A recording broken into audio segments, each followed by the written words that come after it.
according to you, like how do you go about letting people know or describing to people what is Akashic Records and how does it help, especially in regards with the focus that we're here on today with love and relationships?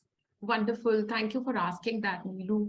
So Akashic Records is like a database of whatever you have been ever in terms of thought, in terms of feelings, emotions, anything and everything. So it's like it's your own vibration in the universe. So whatever happened in the universe, coexisting together in any dimension, in any time, which means across lifetimes. So that record is stored in that space, and that's called Akashic Records. So it's a field of information which contains all your wisdom along with the let me say the technical, the scientific, the knowledge, all that you have. It's like a history of you, all the lifetimes that you've been born as a woman, as a man, as a tree, as an animal, or whatever, any life form. So it's that database. So here when we're talking about Akasha, the term which is taken from a Sanskrit word, Akash, doesn't literally means the sky, but we here are talking about ether, sky as ether. So you have the entire database with you there.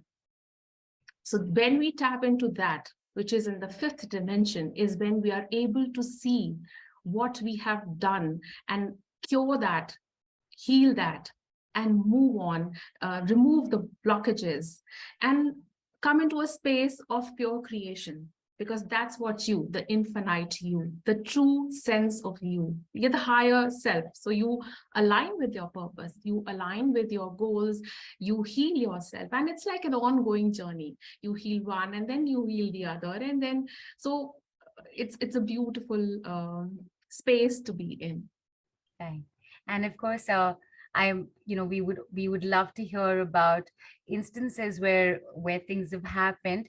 Before that, and I can see questions, a few questions have already started coming into the group. I would just request everybody hang in there. We will bring your questions up. Just bringing up this, I just mentioned, you also say this, that you with the Akashic Records, you get to know your soul plan, which is again, it's a big word because in the physical form you have no idea about what the soul decided. So words like soul plan, and then recognizing your life lessons, and figuring out what your understanding what your karma is and how it's affecting your present. These are words, conversational topics that can like take forever, because it's not like a one line thing. So I am, however, going to put this task in your lap and ask you to please explain to us exactly how going into the Akashic Records and what the process is also we will come to, but how even heading into the Akashic Records brings all this into the front. So what happens, Neelu, we all are, before we all incarnate, we all have decided that this is our lesson and this is what we need to learn, right? So all of us have a soul purpose. We all have a mission. We have our purposes to do in that lifetime. And that, I would say, is the blueprint of you, the real you, which is your unique pattern, which is your unique soul expression. So for that particular time, you have decided, okay, my lesson in this lifetime is to forgive, is to let go. So you will be challenged with situations in life where you will have to keep forgiving people who keep doing you wrong. And that's the original blueprint of you. Now, for example, I'm in an office and I have people around me who I do not relate with, and I'm not getting the credit for what I'm doing. So I'm unable to forgive them. But the whole challenge is that that's the blueprint, and I have to forgive them to remove that blockage in this lifetime. So Akashic Records, when I will tap into the Akashic Record, or that person will tap into that Akashic Record, they will understand that this is the lesson that they need to learn in this lifetime. And henceforth, they will, work on methods where they will forgive. You could have anger issues, you could have relationship issues, you could not be getting married since it's a relationship call, or it could be a relationship with your career, with your boss, with your friend, with your parents, anyone. But that is the lesson. So you identify the sole purpose, the blueprint of that lifetime for you through Akashic Records. So Akashic Records is beyond the blueprint. And then when you heal that area, you automatically, move on. So I have cases where, I mean, it's just not, I would say it's just not with people, but you can heal plants, you can do Akashic of places, you can do Akashic of pets. So I had a client of mine whose pet was very, very angry all the time, and he would keep biting everyone who would come in the house. And then when I asked her, I said, please take the permission. She's like, how would I take the permission of a pet? I said, when you ask your pet, Gabby, that, can I open your Akashic Records? If he wants it, he'll look into your eyes. And if he doesn't want it, he'll just move away. And he did not move away. He wanted that reading. And when I did that reading of the pet, I came to know that last birth of his as a human, he was a warrior. And I pictured him and I could see that I'm actually getting goosebumps. Okay, so, so that he was very thin, frail, erect, very disciplined, and on a horse riding. And he went on a war. And when he went on a war, there were troops which came from the backside, and they they took over the place, and his family had to flee from there. So obviously, when he did come back after many years and months, he did not find his family. He looked for them far and wide. He couldn't find them. So it's like, he searched till Delhi, but he didn't enter Gurgaon, and that's where they were. Right. So he missed them. So it's very close and yet far. So he had these anger issues. And because he had anger issues, he would keep biting everybody. And when I opened his records and I saw that how he was a human, and then he turned into a lion, and then into a dog. So his lessons kept on increasing. And when I healed that area, he absolutely calmed down. So my client asked me, like, what did you do? What just happened? He's not barking, he's not biting, he is absolutely, and she had 3 dogs. So she literally had to put a muscle on his face. Right. But it was beautiful. So that's how you heal. So that was one part of how you see the past lives, what your lessons are. And when you heal that part, you make a change. In your present. Yes. Right.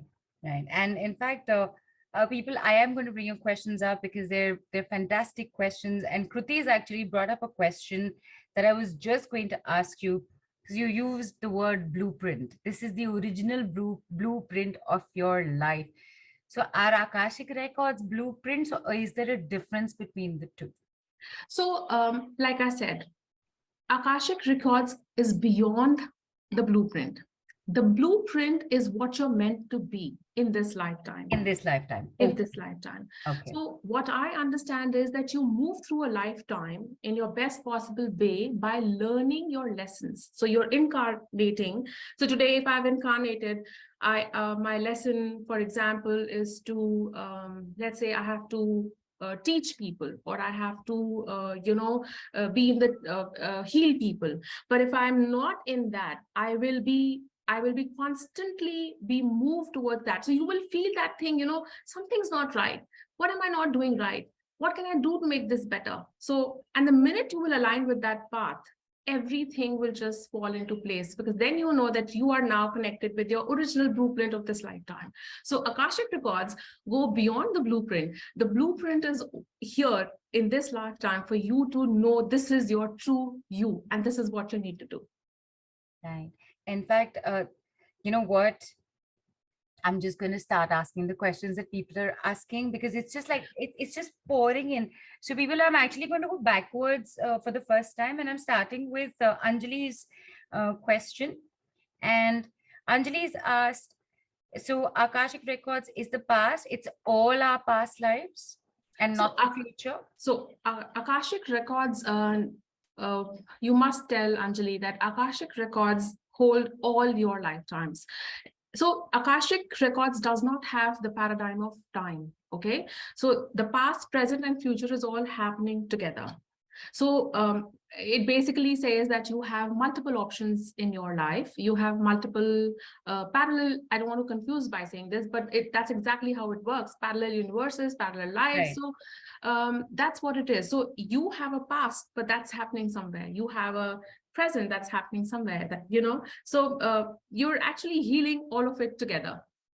Right. So it's across dimensions. I mean, it's across So time and right now space. we are constricted in the time because we are in Right. 3D. So Right. 4D, where the thoughts exist, they have no time. Fifth dimension and beyond, they have no time. So everything coexists together. So we are here on 3D to understand our life lessons and progress and meet with our higher self to know our soul lessons and purpose of life. Right. And just basis Anjali's question here, where she's mentioned not the future.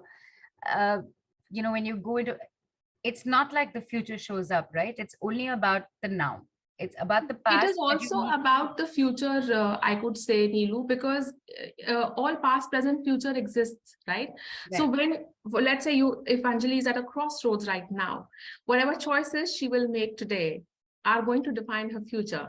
So the Akashic records, based on her choices, let's say she has three choices. She takes an option A, the end resultant will be something else, a B, a something else, a C, a something else. So here I'd like to give my example. So let's say when I was at a crossroads of being with my husband or choosing to walk out of my marriage, I chose to walk out. Okay. So that taught me my self-worth, and that taught me my lesson of forgiveness. Had I not done that, now, that was also an option for me. I would have had to learn that lesson much later in life, but I would have had to.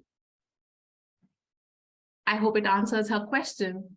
Yeah, Anjali, let us know. And here's the thing with Akashic Records, it's such a fascinatingly a huge subject that no matter what, there will be questions, and we will try and get to as many of them as we can, people. So for the moment, I would definitely request, ask your questions about the Akashic Records and how they could help you. There were some questions that had come in earlier that I'm going back to. I've just gone back to the beginning so that I can make sure I'm touching all these questions right now. So Parul's asked, do these uh, do these visions cause you unbearable pain? Parul, what is your question? Do you mean visions that, do you mean the insights she had when she was a child, or when she's opening Akashic Records right now? I am taking a guess it's the second one. So So, yeah. Neelu, I will still answer that question. I will tell her that it's not painful. It brings you immense happiness. It heals you. And in case, if you're still in the Akasha and if you're opening your Akashic records, and if you have, let's say, a subtle pain in your body, you can actually sit in the Akasha and heal that. So it Nice. actually helps you heal because you're connecting with the higher dimensions, and they are there to love you. They are there to protect you. They're there to make life simple for you, for you to make you see that it is all about love and nothing else. Right. And in this case, of course, Neha, you're there to show them that you're there as the expert, as the practitioner, as the healer, opening their Akashic record with permission, right? Nobody is allowed to Absolutely. open Akashic records without permission. Never ever, Neeru. That's the Right. first rule of Akasha, that you cannot open any Akasha without the permission. For the simple reason, and I'll explain this why. Because you see, every name, I have taken a birth in this lifetime, and my name is Neha Kumar. So I resonate with that name, and that is the vibration that I am emitting, right? So all my records of this lifetime are saved by my name, Neha Kumar. Right. So and when I will open the records of my name, this vibration, when I'm tapping onto the 5D, they will give me relevant information pertaining to this lifetime and the purpose of this lifetime. So that is why a name is required. Right. And as you said, permission as well. Yes. And it is a safe space to be in. And here, actually, Preeti has this question that, so when we tap into it, is everyone supposed to? Oh, interesting question, Preeti. When we tap into it, into the Akasha, is everyone supposed to see the same thing, or do we only have access to our own? So, very nice question, a beautiful question, I must say. So, yes, sometimes if you are seeing the same lifetime, you will see the same thing. And if you've seen different lifetimes, you will see different things. And it's not necessary that if I open the Akasha this time, I will see the same thing. No, next time, this, because you've changed, you are changing, your vibration is changing. Akashic records will change. So it's like it's completely you. It's what you are is what the Akashic records you will define with, right?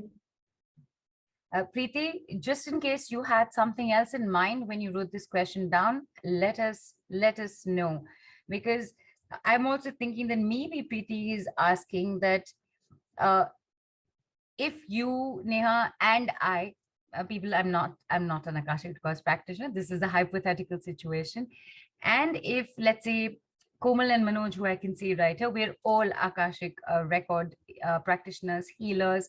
We've been trained to go into this space.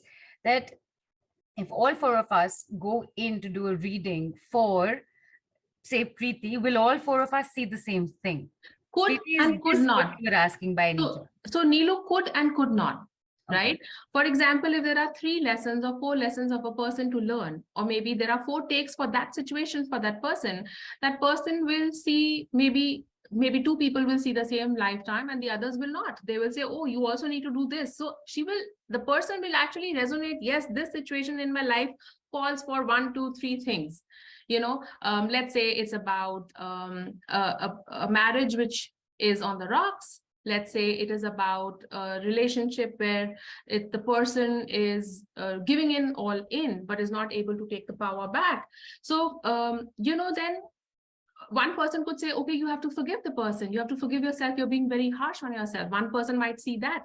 The other person might say that, oh, all right, you have a big lesson of self-worth issues, which comes from this life because you did this. So there are cases like that where when we do readings and when we do group readings at times for people, as friends, we can say that sometimes we are coherent, we match, and sometimes we don't.